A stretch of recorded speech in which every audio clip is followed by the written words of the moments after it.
of the year and outsold and outgrossed everybody. So that was pretty cool. And I had a lot of people taking me under their wing too there. Dennis, who's not with us anymore, Kevin Yu, um, Shelly Walters, who's still to this day one of my favorite sales managers. And I always get a little emotional even thinking about him because he was a great example of what to be as a manager. And I hope one day I'm as good as he is. Great guy. He died way too young. Anyways, saved up the money, and I was scared for about a year. I had the money saved, and I was scared because making a change, I was making 130 a year. Scared to make that change and go out on my own, and so I was offered the used car manager position from Mini, or at least suggested. But it seemed like that's the direction they wanted to go. But when I got most of the details, it seemed like I was going to have more responsibility with not much more upside. So I thought to myself, well, I can always come back to what I'm doing. If I'm going to go manage for somebody else, I might as well try to manage for myself. So I got my dealer's license, bought my first car, which is a private party car, and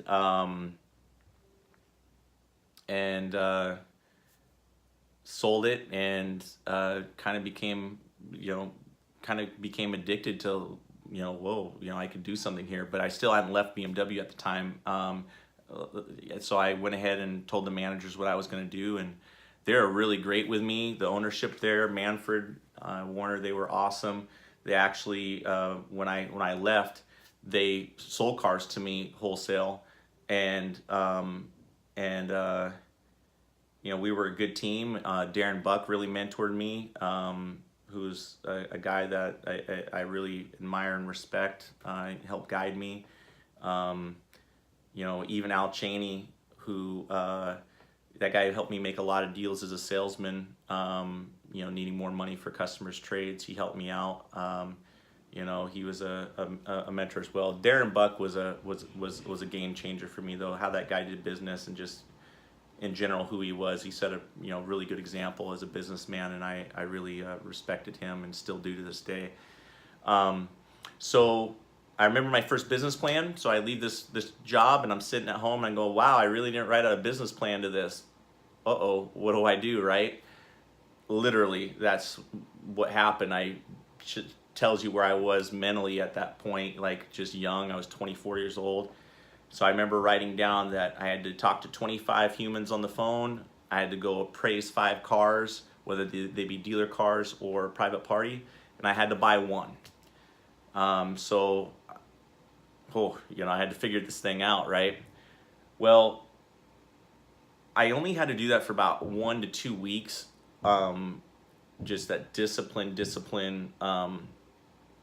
making those calls and appraising the cars. And then all of a sudden, through selling off those cars I bought, other dealers wanted me to bring them more inventory. And I was doing it with private party Mini Coopers because they were on a waiting list at the franchise. So I went and bought all the private party cars that people realized after they bought them they're too small, or they were just fun to have for 6 months or a year or whatever. And so I bought them, sold them to other stores.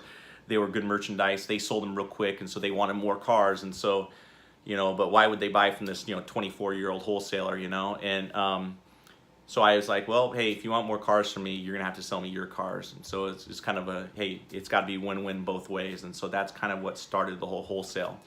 So why does Sunset Auto Wholesale still have its name, Sunset Auto Wholesale? Is because I established the company based on wholesale, dealer to dealer wholesale. And so I sold so many cars wholesale, they let me keep my name when I became a retailer. So that's the story of Sunset Auto Wholesale's name. Fast forwarding to, let's say, so 2004, from 2004 to 2007, took 100,000 and turned it into 1.3 million, something like that.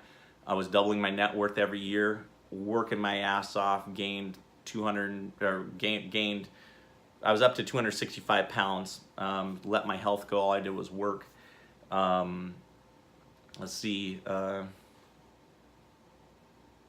Decided when the recession came, I didn't want to participate in it, so I hired the best manager the best person I thought for my company, which was Ken, and he ran the store through the hard times. And then I started learning about, internet marketing and those sorts of things. I've always been interested in all kinds of businesses, all types of businesses. I kind of consider myself a serial entrepreneur with a very serious focus in sales, communication, and definitely the car business. The car business has been a blessing in my life and the people in it. It's a hard business to make it, but man, it's got some amazing people in it. The relationships that I've had through the good times and the bad times, it's amazing.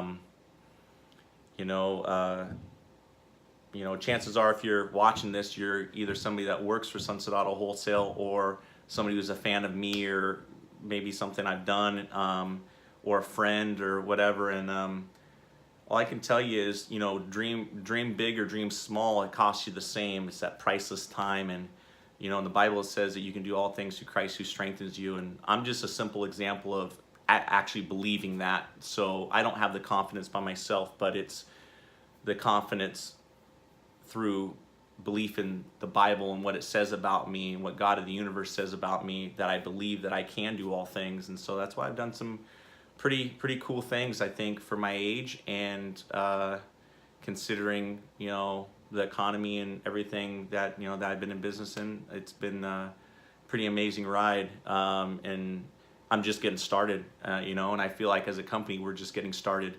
We grew 600% in about 2.5 years.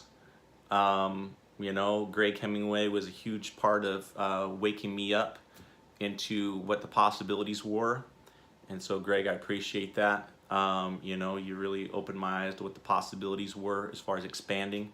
I was retired for like 3 or 4 years, hadn't really done anything other than just maintain and open up some other companies here in Kauai.